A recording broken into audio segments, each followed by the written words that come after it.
I welcome you all to my presentation on prose analysis, and today we are going to look at the formalist approach. Let's start by talking about what prose is. Prose is a genre of literature which is characterized by continuous writing forms. Examples are the novels, the novellas, the short stories, and the like. Then you need also to know what a formalist approach focuses on.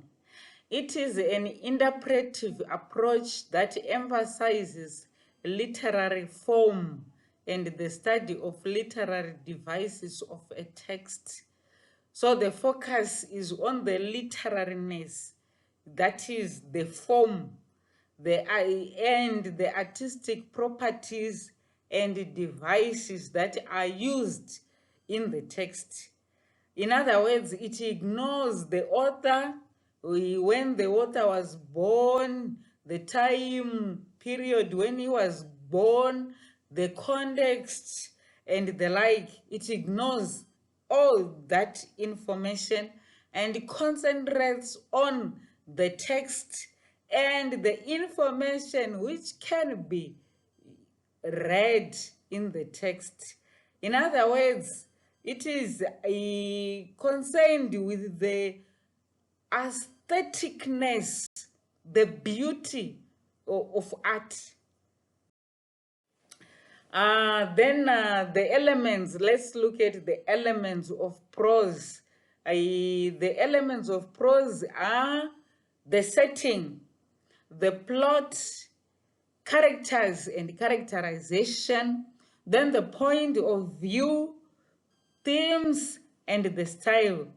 Very soon you'll know what these are. Let's start with the setting. It is the place of events. For instance, the geographical location, maybe a novel has been set in Zimbabwe, in Malawi, is part of the setting. Then, when was the novel, that is the events of the novel. So we are talking of the historical period of the text. It also concerns the year, because some authors, some writers put even the year. In 2021, there was corona virus. They specify in that manner, or even the time of the day. So the period is talking of all the period that you can think which is associated with the text. And then the environment is part of the setting. How is the environment like? Is it free? Is it confined? How it is important.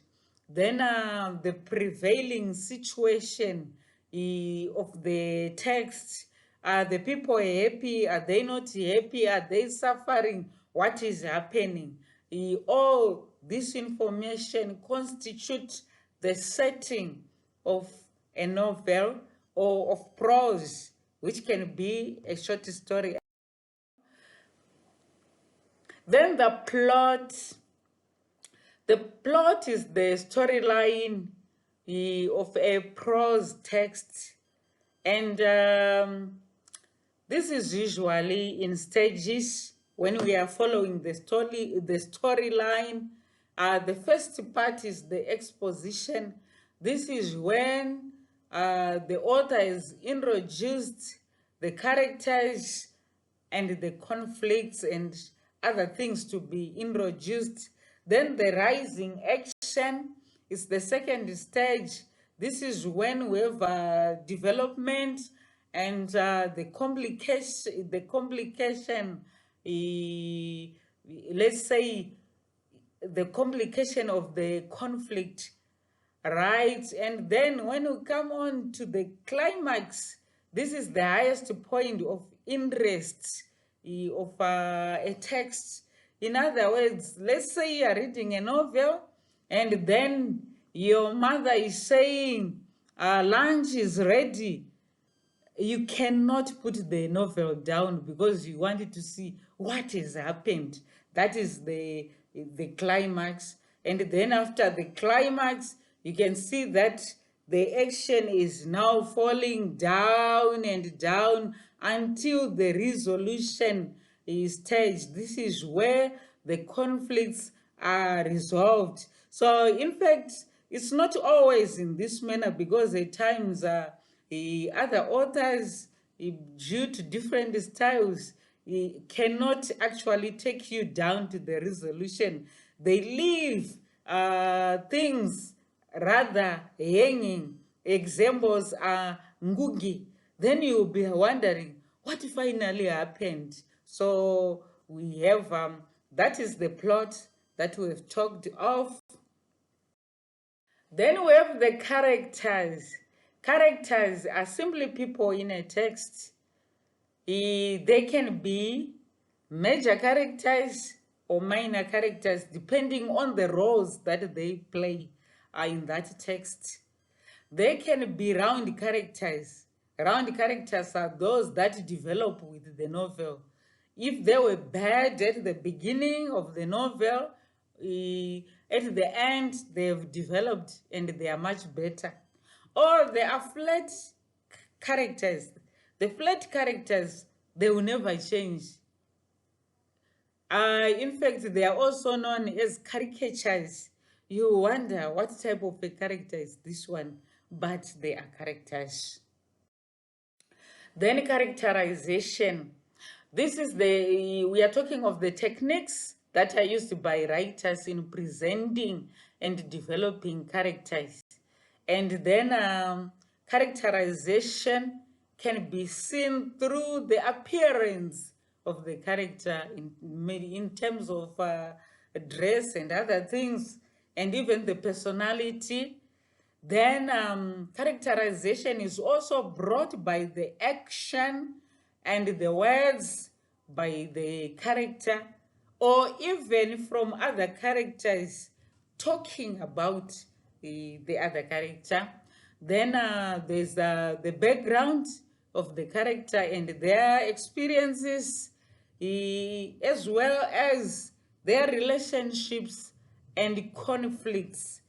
On the conflicts, there are mainly two conflicts. That is the internal conflict, the conflict within a character, and then the external conflict. This is conflict that is caused by external forces. This is all on characterization. Then there is the point of view. When a narration is written, a novel or a short story, we are trying to find out from whose point of view is the story told. Who is the narrator? Then there is the first person narrator. This is the narrator who is part of the story. The person telling the story. And this one, we use I. We also use we, all, us, to indicate that he or she is part and parcel of the characters. Then there is the third person narrator. This one is a detached narrator, and he uses the third person pronoun he or she. So it's like a distant observer of what is taking place. Then there's the third person limited narrator. The writer sees the events through the eyes of this narrator. And then the third person omniscient. This is an all-seeing narrator who can even report the characters' thoughts and feelings. So it's like he can get into the details of the other characters, knowing what they are thinking of, knowing what their feelings are, and so on. So this is on the point of view. Then there is the stream of consciousness. So this one is an author's style, which is aligned with the narration.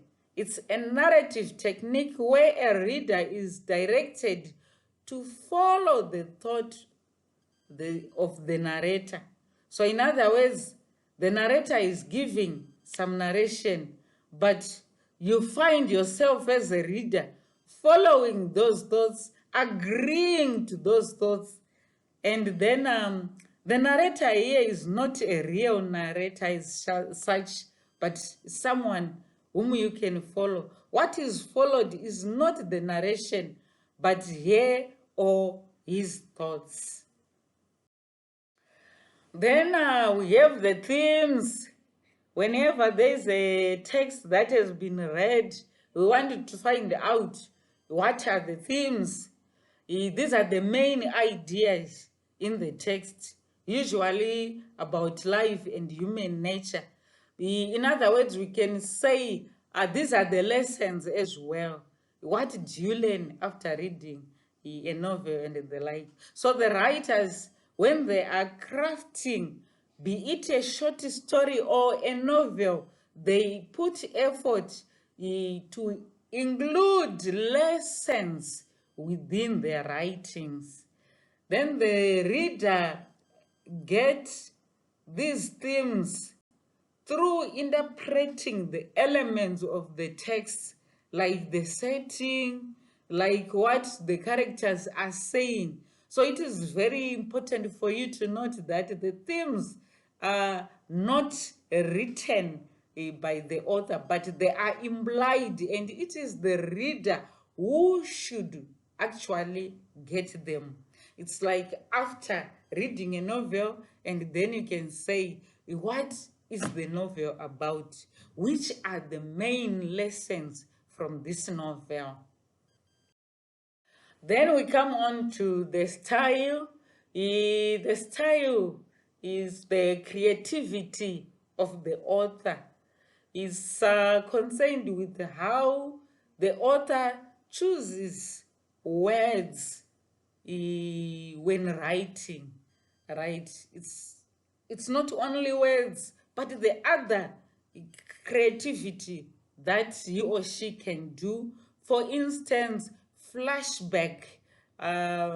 This is when the author is relating to past events when writing. And then suspense, it's another style which arouses the reader's curiosity. And this is achieved by the writer by not explaining, not preempting the events and the actions. And then you are in suspense, you are now saying, oh, what happened?